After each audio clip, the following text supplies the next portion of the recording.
என் மதுரை வீரனுக்கு என்னுடைய மாமனுக்கு தேக்குமர தேகமடி அம்மா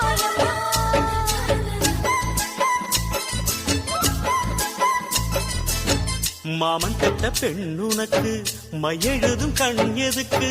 என்னை வந்து கொல்லுதடி எம்மா எம்மா